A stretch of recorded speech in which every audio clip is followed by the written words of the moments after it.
계엄군은 12.3 비상계엄 선포와 거의 동시인 지난 3일 밤 10시 30분부터 경기도 과천 중앙선관위 본부에 들이닥쳤습니다.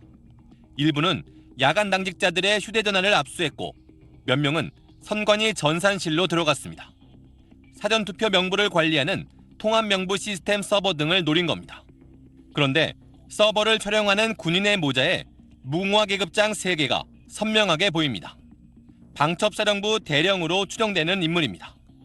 복수의 군 관계자들은 SBS에 계엄군 선관위 작전에 방첩사령부 내 군사보안 분야에 정통한 고위간부 2명이 포함됐다고 밝혔습니다. 대령급 고위간부 2명이 선관위에 직접 나가 부정선거 음모론의 증거를 찾는 임무를 받은 걸로 보입니다. 앞서 김용현 전 국방장관은 SBS와 메신저 인터뷰에서 부정선거 의혹 관련 수사 필요성을 판단하기 위해 선관위에 계엄군을 보냈다고 밝혔습니다.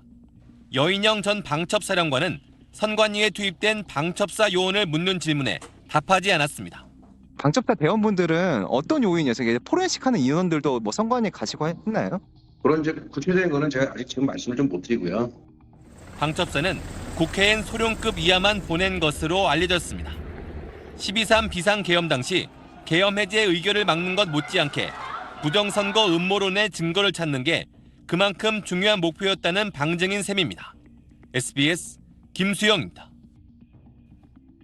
지난 3일 밤 윤석열 대통령의 비상계엄 선포와 동시에 계엄군이 가장 먼저 들이닥친 곳은 중앙선거관리위원회였습니다. 국회 진입 작전이 벌어지기 1시간 전 이미 선관위 점거 작전에 돌입한 겁니다. 밤 10시 반쯤 선발대 10여 명이 경기도 과천 중앙선관위에 들어가 야간 당직자 등 5명의 휴대전화를 압수했습니다. 추가 투입된 100여 명은 1층 로비 등에서 경계 작전만 실시하였으며 총 3시간 20여 분 동안 점거하였습니다. 계엄사령관 포고령 1호 발령 뒤인 4일 새벽 0시 30분 110여 명이 과천 청사에 투입됐고 비슷한 시간 경기도 수원 선관위 연수원 130여 명, 서울 관악구 여론조사 심의위원회 47명 등 모두 297명의 계엄군이 배치됐습니다. 계엄군이 국회 진입보다 더 먼저 더 많은 병력을 동원해 선관위를 장악하려 한 이유는 뭘까? 계엄사령관을 맡았던 박안수 육군참모총장은 자신도 모른다고 답했습니다.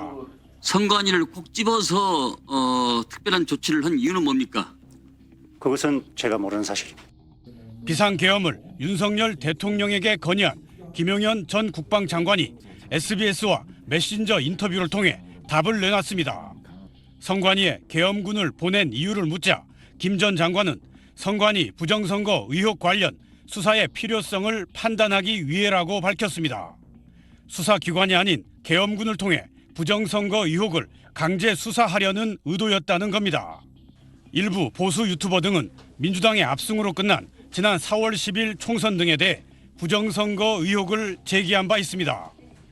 특히 계엄군이 여론조사를 총괄하는 여론조사 심의위까지 점거한 건 선거 출마 후보자부터 대통령까지 지지율 조사 등 여론조사 전반도 수사하려는 의도였던 걸로 보입니다. SBS 김태훈입니다.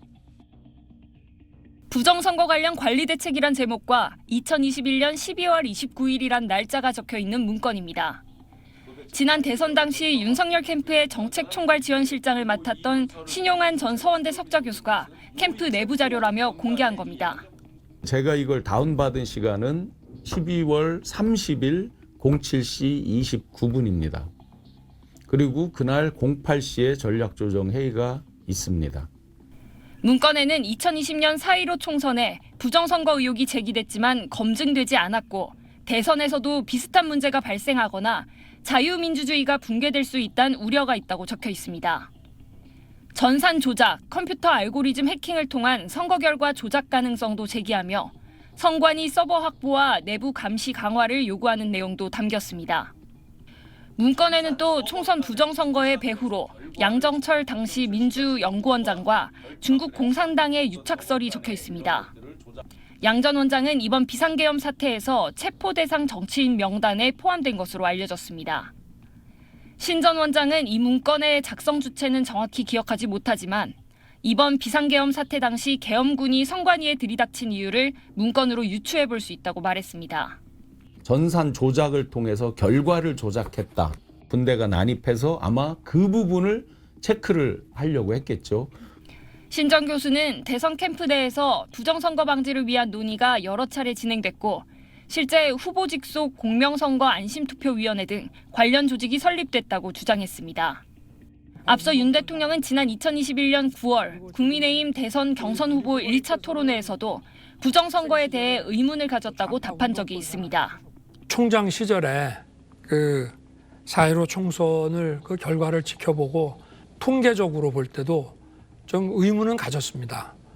이와 관련해 윤석열 캠프 출신의 여권 관계자들은 시간이 오래 지난 데다가 회의가 잦았던 만큼 문건과 관련해 회의를 나눈 사실은 기억나지 않는다고 말했습니다. SBS 박서경입니다. 외교안보팀 최재영 기자 나와 있습니다. 자, 최 기자, 지금까지 드러나고 있는 거를 종합하면 이번 계엄의 핵심, 방첩사령부로 봐야 하는 거죠? 네, 그렇습니다. 김영현 전 국방부 장관 그리고 여인영 전 방첩사령관 모두 이 윤석열 대통령과 같은 충안고 출신입니다. 그리고 여 전 사령관은 지금 현재 이 계엄 논의를 했다고 지금 알려지고 있는 계엄 논의를 했다는 의혹이 제기됐던 이 관사 모임에 참석했던 인물이기도 합니다. 이런 관계뿐 아니라 지금까지 드러난 것만 봐도 여인영 전 방첩사령관이 이번 계엄의 설계자라고도 할 수 있습니다. 지금 제가 들고 있는 제 손에 있는 이 문건이 어제 저희 SBS가 이제 단독으로 이제 보도를 했고 오늘 민주당이 공개한 지난달 방첩사가 작성한 계엄사 합수본부 운영 참고 자료, 즉 계엄 관련 문건입니다. 이 문건 안에 이제 법정 쟁점이라는 부분이 있는데 이 부분을 봐도 이 국회의 계엄 해지 요구에 대통령이 거부권을 행사할 수 있는지 검토를 해서 그럴 수 없다라는 내용이 담겨 있고요. 그다음에 또 이제 육해공군 참모총장을 계엄사령관에 임명할 수 있는지도 검토했는데 실제 아시겠지만 육군 참모총장이 계엄사령관에 임명되기도 했습니다. 이 문건 하나만 보더라도 이 계엄의 액션 플랜을 방첩사가 이미 검토했다는 의혹이 나올 수밖에 없습니다. 이 문건이 어떻게 작성이 됐고 어떻게 활용됐는지 앞으로 수사를 통해서 철저하게 규명해야 할 것으로 보입니다. 앞서 이제 저희 단독 보도를 보면 이 음모론 수준의 부정선거 의혹을 수사하기 위해서 실제로 방첩사가 총 동원이 됐다는 거죠. 네, 그렇습니다. 지난 김영현 전 장관이 저희 SBS에 부정선거 관련 의혹 수사의 필요성을 판단하기 위해서 계엄군을 선관위에 보냈다 이렇게 밝히면서 큰 파장이 일었습니다. 이 정치권에서 정치 분야에서 이제 음모론을 얘기하는 사람들의 주된 메뉴가 바로 이 부정선거론입니다. 이렇게 이런 보수 유튜브들의 이런 일부 주장을 검증하기 위해서 지금 방첩사 모든 총 간부를 포함해서 방첩사가 총 동원됐다 그런 의미가 있는 건데요. 이 방첩사는 전산 관련 이 전문가 집단을 현재 운영하고 있는 것으로 알려졌습니다. 그런데 이 방첩사가 국회에는 이 국회에는 이제 그 소령급 이하 간부들을 보내고 이 선관위에는 이 실장급 대령 2명을 보냈습니다. 이것만 보더라도 방첩사가 선관위 수사에 집중했다는 의미이기도 합니다. 만약 12월 3일 당시에 국회에서 계엄 해제 의결이 되지 않았다면 이 계엄 합수부가 구성돼서 여 전 사령관이 수사 책임자로 부정선거 의혹을 지휘할 예정이었습니다. 오늘 국방부는 비상계엄에 가담했다는 의혹이 제기된 이 방첩사 수사단장 김대우 준장과 방첩사 1처장 정성우 준장을 직무정지했습니다. 네, 최 기자 얘기 여기까지 듣겠습니다.